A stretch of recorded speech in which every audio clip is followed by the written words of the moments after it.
감사합니다. 안녕하세요. 안녕하세요. 이번 주, 아니죠. 저번 주 4월 13일은 무슨 날이었죠? 예, 제 20대 국회의원을 뽑는 선거 날이었습니다. 개표가 모두 끝난 다음날 아침 주요 일간지 헤드라인은 이랬습니다. 새누리 참패, 더민주 환호, 국민의당 돌풍. 새누리당을 심판했다. 123석 더민주 제1당 등극. 성남 민심, 선거의 여왕을 심판했다. 야 170, 박근혜 정권이 심판당했다. 이토록 무서운 민심, 여소 야대로 바꿨다. 여당을 지지하셨던 분들과 혹은 야당을 지지하셨던 분들, 혹은 제3의 선택을 지지하셨던 분들, 각자 이번 선거 결과에 대해 임하는 자세가 매우 다를 텐데요. 우리는 선거를 할 때 나와 우리 가족이 어떻게 하면 더 좋은 나라에서 살 수 있을까라는 고민을 하면서 투표를 합니다. 여러분에게 좋은 나라는 어떤 나라인가요? 정치 잘하는 나라. 아직 학생인 저에게는 반값 등록금이 실현되는 나라가 아마 좋은 나라가 되지 않을까 싶습니다. 혹은 아직 일자리를 갖지 못하신 분들에게는 일자리가 많이 창출되는 나라, 그 나라가 그들에게 좋은 나라가 될 수가 있고요. 이제 막 결혼을 해서 자기 집을 마련하려고 하려는 가정들은 내 집 마련 실현이 가능한 나라가 아마 좋은 나라라고 생각할 수도 있을 것 같습니다. 혹은 이제 막 임신을 해서 자녀를 낳아야 되는 젊은 부부 세대들은 육아휴직이 정상적으로 가능한 나라가 좋은 나라일 수도 있고요. 이제 아이를 낳아서 기르시는 분들에게는 자녀 교육을 믿고 맡길 수 있는 나라가 좋은 나라일 수 있습니다. 그리고 이제 자녀를 모두 다 기르고 자신이 복지를 위해서 노인의 복지를 신경 써주는 그 나라가 그들에게는 또 좋은 나라가 될 수 있을 것 같습니다. 이스라엘 사람들에게는 어떤 나라가 좋은 나라였을까요? 하나님이 통치하시는 나라. 이사야에 이런 말씀이 있습니다.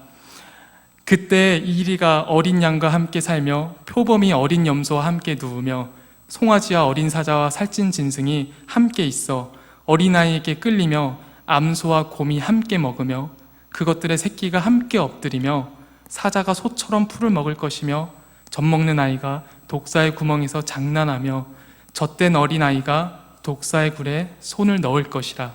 이사야 11장 6에서 8절 말씀. 이스라엘 사람들이 이런 나라를 원했을까요?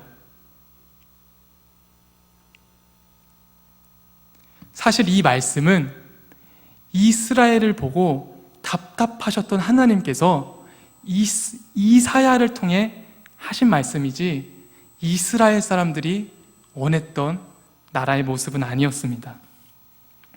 복음서를 읽다 보면 또 특별히 제자들의 행적을 보면은 이스라엘 사람들이 어떤 나라를 원했는지 우리는 쉽게 알 수 있는데요. 이스라엘 사람들, 유대인들이 가장 원했던 나라는 당시 팔레스타인 지역에서 가장 강했었던 바로 다윗과 솔로몬이 통치하던 바로 그 시절의 이스라엘을 가장 원했었습니다. 바로 그들이 원했던 나라는 다윗의 나라였습니다. 다윗의 나라는 어떤 나라였죠? 사울이 블레셋과의 전투에서 죽은 후 다윗은 헤브론에서 왕이 되어 예루살렘에 있는 여부스 사람을 물리치고 그곳을 다윗성이라 명합니다. 다윗은 자신과 이스라엘을 여기까지 인도하신 것은 다 하나님을 잘 섬겼기 때문임을 알고 있었습니다. 그래서 다윗은 십계명을 기록한 돌판이 있는 여호와 하나님의 임재를 상징하는 그 언약궤를 예루살렘으로 가져오려는 계획을 세웁니다.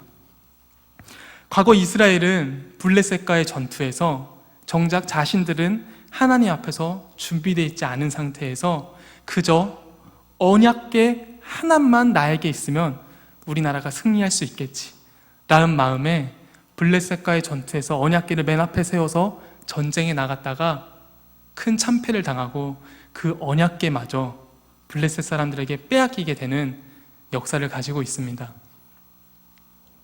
그러나 블레셋 사람들이 이 언약궤를 아스돗이라는 지역까지 가져가서 자기네들의 신 다곤 신전에, 다곤 신당에 그 바로 언약궤를 보관합니다. 아마도 이런 거였을 것 같습니다. 너희들 이스라엘이 섬기는 하나님 그 신보다 우리가 섬기는 다곤, 바로 바알의 아버지 그 신이 더 위대하다.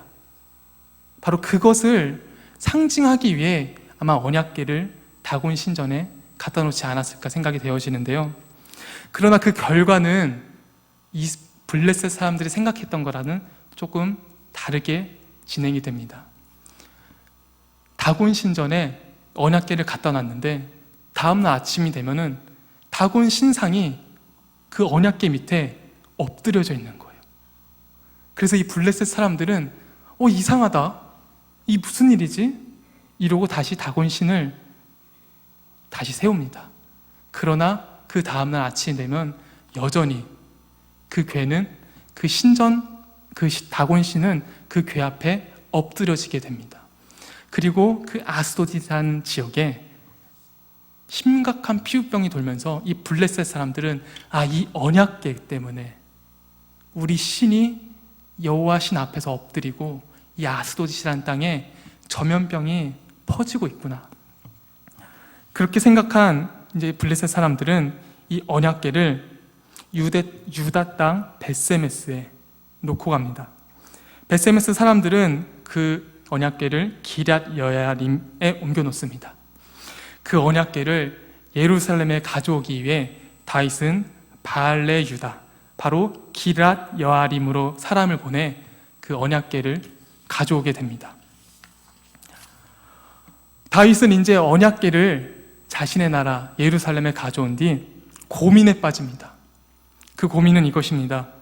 다윗은 당시 가장 고급 건축자재인 백향목으로 지어진 훌륭한 왕궁에서 살고 있는데 하나님의 그 궤는 휘장에 있으니 마음이 불편한 거예요.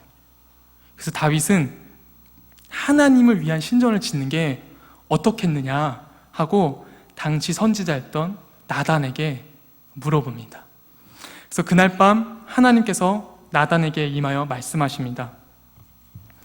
내 생명이 연한이 차서 내가 조상들에게로 돌아가면 내가 내 뒤에 내 씨, 곧 내 아들 중 하나를 세우고 그 나라를 견고하게 하리니 그는 나를 위하여 집을 건축할 것이요 나는 그의 왕위를 영원히 견고하게 하리라. 내가 영원히 그를 내 집과 내 나라에 세우리니 그의 왕위가 영원히 견고하리라 하셨다 하라. 다윗이 하나님을 위한 신전을 짓겠다고 나단 선지자한테 물어봤더니 하나님께서는 그 다윗을 기특하게 여기셨는지 내가 영원히 그를 내 집과 내 나라에 세우리니 그의 왕위가 영원히 견고하리라 라고 했던 그 역대상 오늘 17장 14절 말씀을 오늘 다윗에게 나단 선지자를 통해서 들려주십니다. 근데 여러분 한번 이렇게 묻고 싶은데요. 정말로 다윗의 나라가 영원히 견고했나요? 우리가 성경을 조금만 더 읽어보면은 다윗의 나라가 영원히 견고하지 않았다는 것을 쉽게 알 수가 있습니다. 가장 대표적인 사건이 있었죠.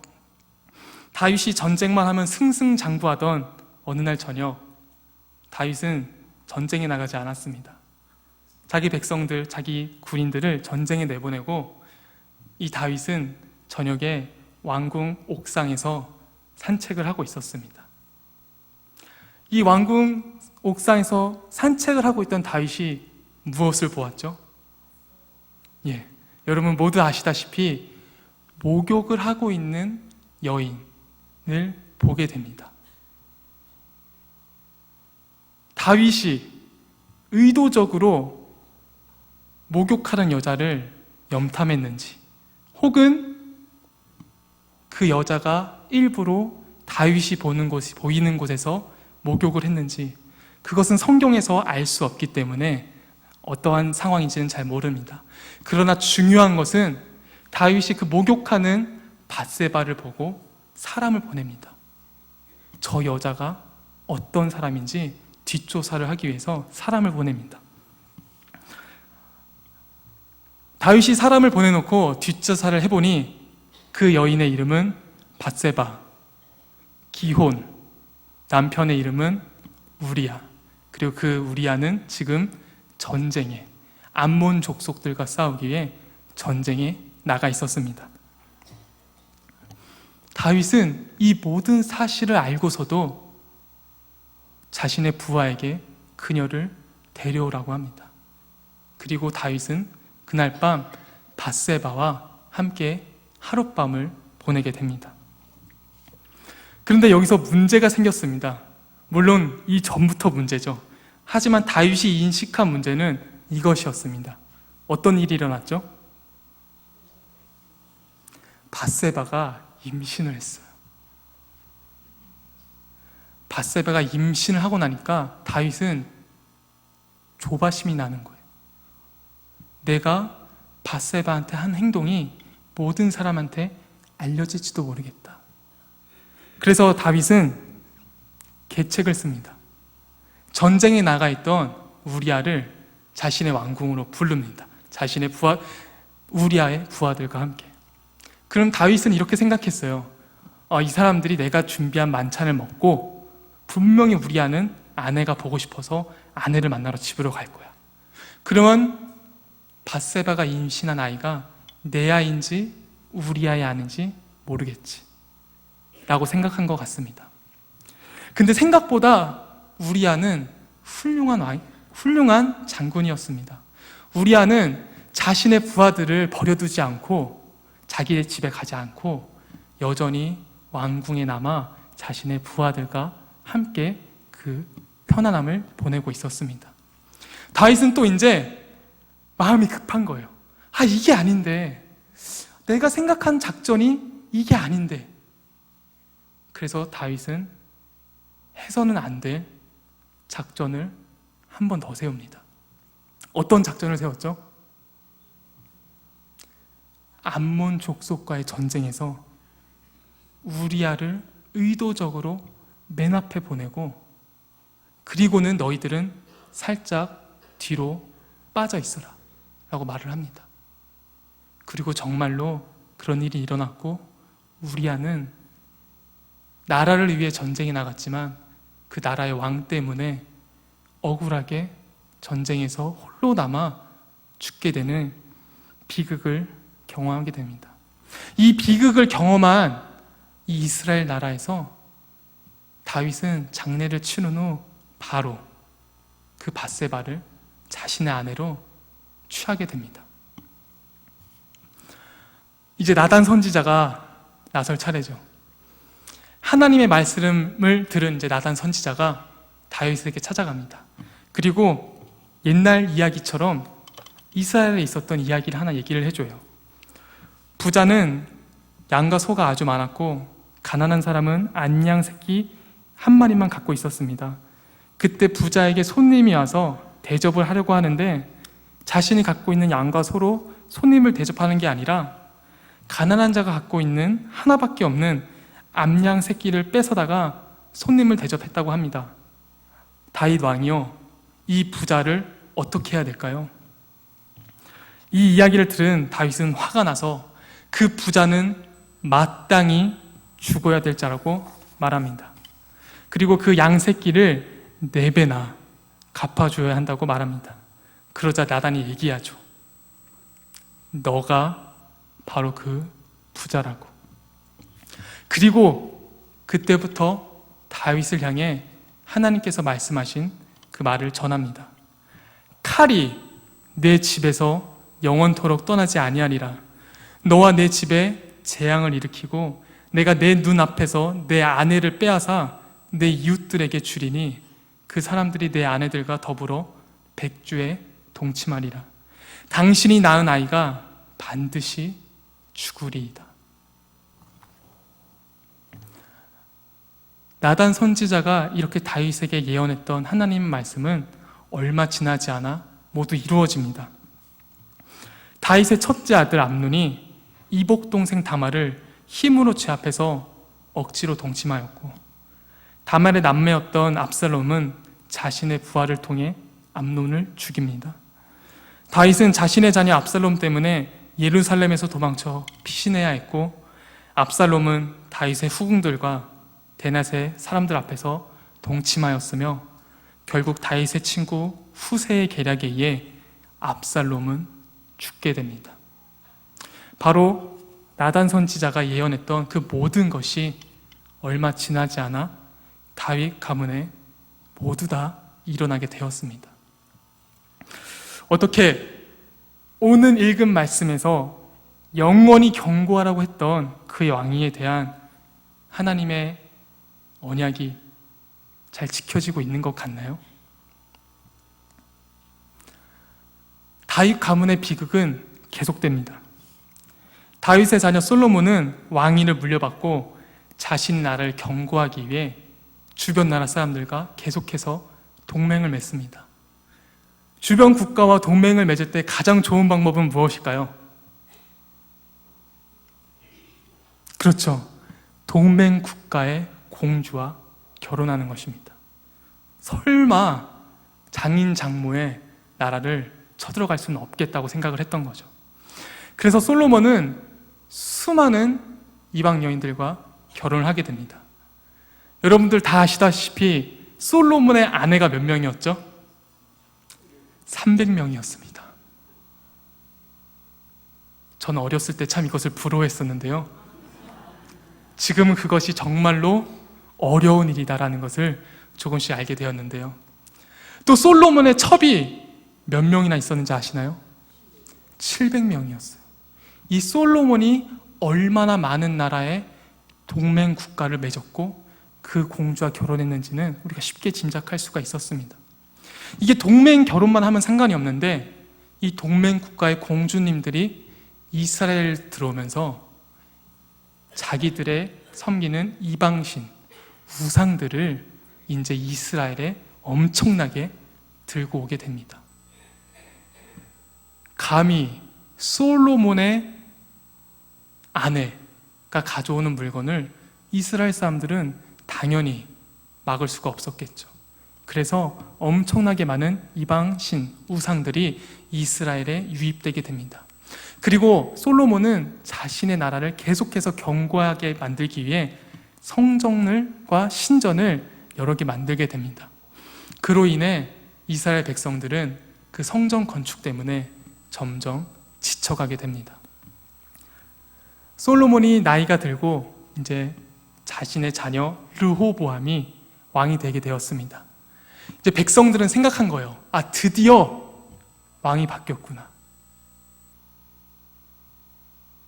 드디어 왕이 바뀌었구나.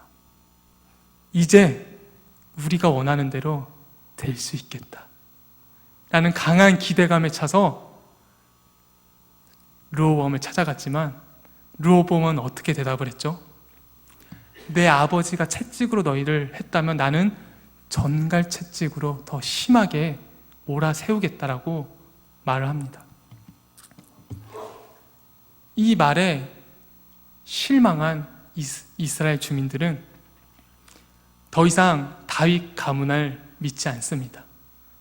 그래서 이들이 선택한 대안은 바로 솔로몬 시절 그의 부하 느밧의 아들 여로보암에게 모두 그 민심이 쏠리게 됩니다.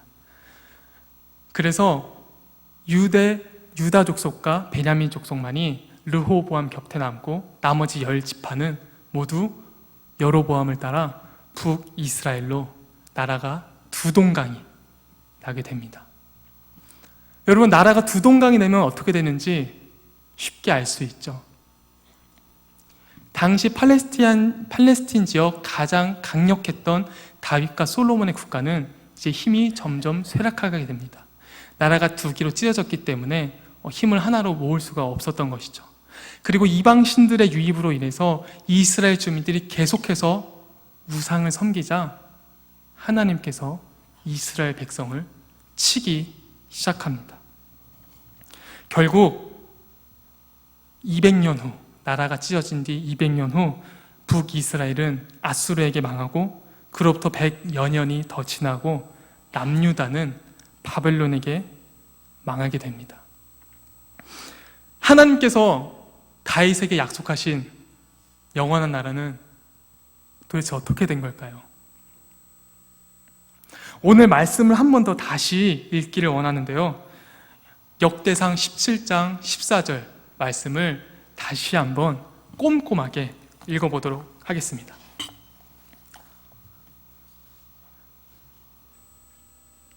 제가 말씀을 읽겠습니다. 내가 영원히 그를 내 집과 내 나라에 세우리니 그의 왕위가 영원히 견고하리라 하셨다 하라. 여기서 그는 누굴까요?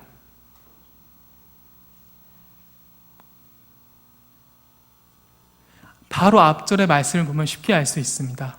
우리가 쉽게 생각했을 땐 그 하면은 다윗 아니야?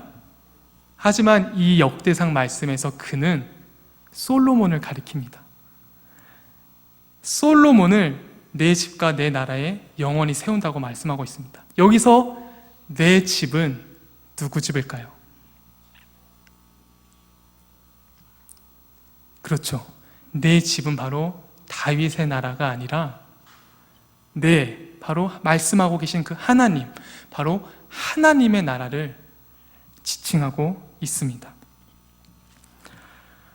하나님께서 솔로몬을 하나님의 집과 하나님의 나라에 세우실 때 솔로몬의 왕위는 영원히 견고할 수 있습니다. 그러나 하나님께서 솔로몬을 세우시지 않으면 솔로몬은 하나님 나라에서 영원할 수 없습니다. 그리고 다윗의 나라가, 솔로몬의 나라가 영원하지 않더라도 그것과 상관없이 하나님의 나라는 영원합니다. 사울이 여호와의 말씀을 지키지 아니하고 또 신접한 자에게 가르치기를 청하고 여호와께 묻지 아니하였으므로 여호와께서 그를 죽이시고 그 나라를 이새의 아들 다윗에게 넘겨주신 것과 같이 다윗의 나라도 역시 다른 나라에 넘어갔습니다.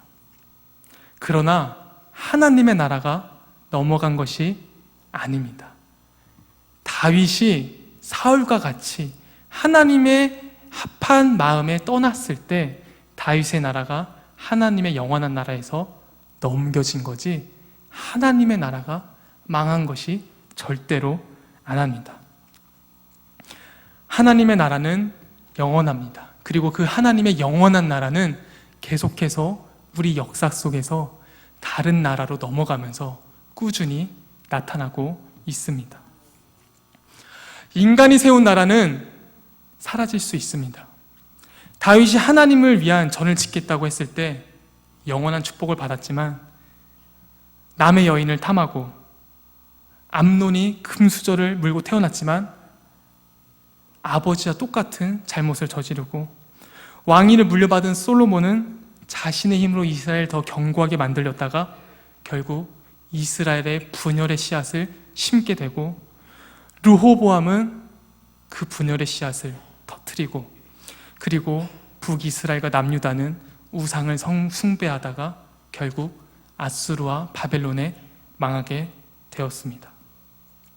인간이 세운 나라는 하나님이 세우지 않으시면 이렇게 얼마든지 넘어갈 수 있습니다. 그러나 하나님의 나라는 영원합니다. 그 영원한 하나님 나라에 하나님께서 우리를 세우시면 우리의 나라는 영원할 수 있습니다. 이렇게 생각할 수 있어요. 하나님 너무하신 거 아니야? 하나님 말씀 잘 들을 때는 그렇게 잘 해주더니 하나님 말씀 안 들었다고 그렇게 우리 인간을 그렇게 버려? 하지만 하나님께서는 이사야 말씀을 통해 절대로 버리지 않으셨다는 것을 다시 한번 우리에게 말씀하십니다. 제가 읽겠습니다. 여인이 어찌 그 젖 먹는 자식을 잊겠으며 자기 태어난 아들을 긍휼히 여기지 않겠느냐. 그들은 혹시 잊을지라도 나는 너를 잊지 아니할 것이라. 이사야 49장 15절 말씀.